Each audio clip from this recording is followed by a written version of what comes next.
होली की आत्मा। बचपन से शहर में रहने वाला मनोज इस साल होली की छुट्टियों में अपने गांव दुर्गापुर वापस आता है, जहां उसे देख पूरा गांव खुशी से झूम उठता है। जब गया था तब इतना सा था और अब देखो कितना बड़ा हो गया है। हाँ सरपंच जी, जब मैं गया था तब आप भी बहुत जवान थे और अब देखो कितने बूढ़े हो गए हैं आप। चलो चलो, बढ़िया है, बच्चा घर वापस आ गया। इसी खुशी में आज रात पार्टी होगी। क्या बात है, गांव में भी पार्टियां होने लगी। वैसे अगर पार्टी की बात है तो आज क्यों सीधा होली पार्टी करते हैं। होली पार्टी की बात सुन चहल पहल में अचानक सन्नाटा छा जाता है, जिसे देख मनोज को कुछ अजीब लगता है, लेकिन तभी सरपंच बात पलट देता है। अब बहुत देर हो गई, चलो सब अपने घर चलो, पार्टी के बारे में कल सोचेंगे। मनोज भी मम्मी पापा के साथ घर आ जाता है, पर होली पार्टी और उस पर पूरे गांव की खामोशी वाली बात अभी तक उसके जहन से निकलती नहीं।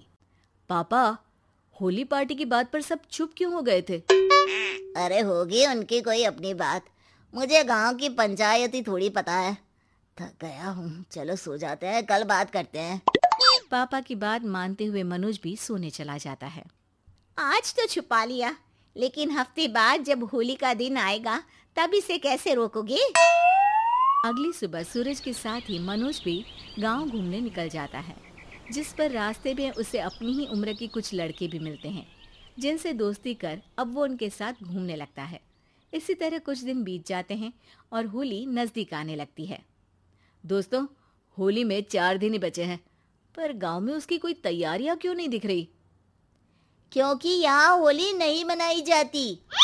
अरे पर ऐसा क्यों? वो राजा भूषण। अरे तुम 4 दिन के लिए आए हो, क्या इतना सोच रहे हो? चलो कुछ खाने चलते हैं। इसी के साथ एक बार फिर होली की बात को टलते हुए देख मनोज को शक होने लगता है। वो घर पहुंचते ही इंटरनेट पर अपने गांव और राजा भूषण के बारे में जानकारी निकालने लगता है। क्या? मुझे आज तक ये नहीं पता था।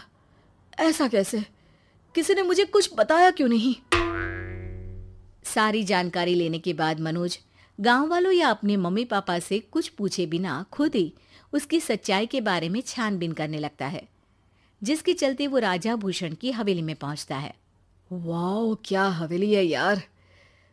पर क्या यहाँ सच में कोई भूत है? हेलो भूत जी, कोई है क्या? हम इस साल गांव में होली सेलिब्रेट कर रहे हैं, क्या आप उस पर थोड़ा इंटरव्यू देंगे? मनोज के ऐसा बोलते ही गांव में तूफान उठ जाता है और हवेली में रखी सारी चीजें हिलने लगती है। एक अदृश्य शक्ति मनोज को धक्का देकर हवेली से बाहर निकाल दरवाजा बंद कर लेती है। ये सब देख मनोज हैरान रह जाता है। क्या अभी मुझे हवा ने धक्का देकर बाहर निकाल दिया?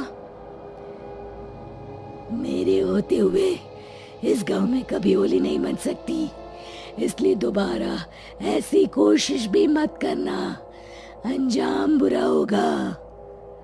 आवाज सुन मनोज हैरानी से इधर उधर देखने लगता है, पर उसे कोई दिखाई नहीं देता। वो गांव वापस आ जाता है, जहां तूफान की वजह से सब कुछ तहस महस हो चुका होता है। आखिर ये तूफान आया कैसे? ना ऐसा कोई मौसम था और ना ही हमने होली का त्योहार मनाने की बात की थी। सरपंच की बात पर कोई रिएक्शन दिए बिना मनोज चुपचाप अपने घर चला जाता है। इस तरह देखते ही देखते होली का दिन भी आ जाता है और मनोज रंग लेकर गांव में निकल जाता है, लेकिन गांव पूरी तरह खाली होता है। अरे त्योहार का दिन है, धूमधाम की जगह मातम क्यों मनाया हुआ है? मनोज की आवाज सुन सब अपने घर की खिड़कियां खोल के घर के अंदर से ही उसे वापस जाने के लिए कहने लगते हैं, पर वो किसी की नहीं सुनता।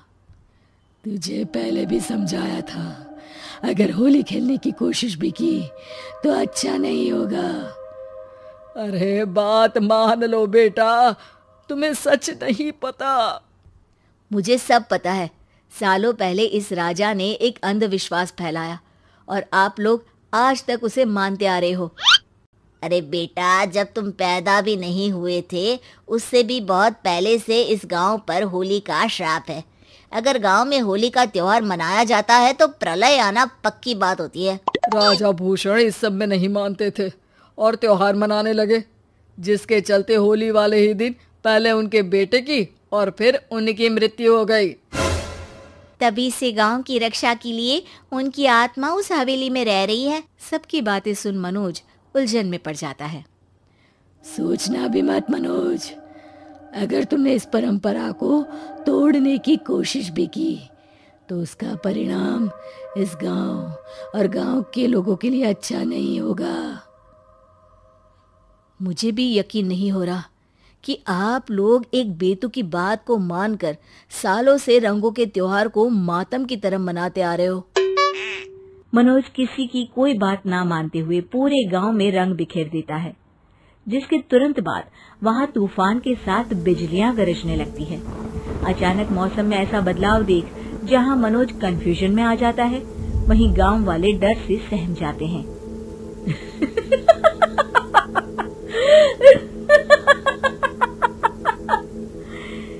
इस लड़के ने हमारे जैसे सिर्फ अपने स्वार्थ के लिए नहीं बल्कि पूरे गांव की खुशियों के लिए यहाँ होली मनाई है, जिस वजह से अब इस गांव पर होली का श्राप टूटता है। ऐसा बोलकर राजा का भूत वहां से गायब हो जाता है, जिसके बाद गांव के लोग धूमधाम से होली मनाते हैं।